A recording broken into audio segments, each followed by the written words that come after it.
not sure they would say it out loud, but maybe in their hearts, that's the end of Fred. Nobody comes back from being the mayor, losing, and coming back, and that's where the history comes in, because you are back. No one has done that in the modern era. No one has done that with the electorate. The last time I could find anybody came back, it was a group of gentlemen sitting around going, okay, it's your turn. Yep. And Charles McGill was the guy back in 82, 83. 82? 82, 83. I have found no one who has ever come back since then. Right. Certainly in the modern era, you're the only man to come back. But I want to take you back to that night. Did you think, well, that's it. They've kicked me out. I'm done. At that moment, I probably would have. You know, I mean, you've got a lot tied up in that process. You know, 4 years of hard work, and it was, you know, they were tough 4 years.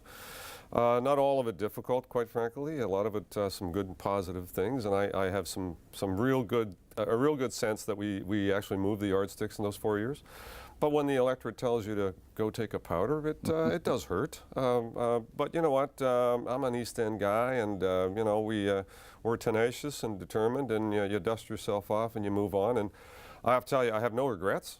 Quite honestly, I was able to land at the Canadian Urban Institute. You know, interviewed for the job, got the job. It was spectacular. Got to work around the world on city building issues in cities, you know, from the Ukraine to Jamaica through to North America. It was really a spectacular learning opportunity for me, as well as a growing opportunity, and I'm the better for it, and I wouldn't change things for the world. Yes, even after your first run, when you surprised a bunch of people and finished third in a very strong field, it was like the resilient Fred. You knew he was going to come back. But when you do get kicked in the teeth and you're told to take the powder, at what point did it start to come back that, you know what, I left some things undone that I really want to accomplish?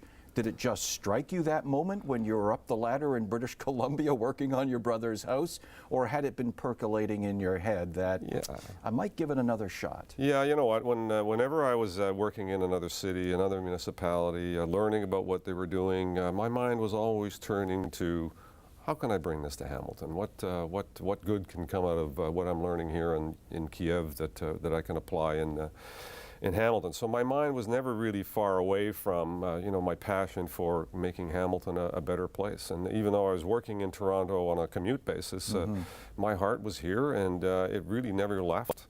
And so, you know, when I decided to leave CUI, and you know, that was more to do about the commute, quite frankly, than it had anything else. And you can relate to this probably better than most.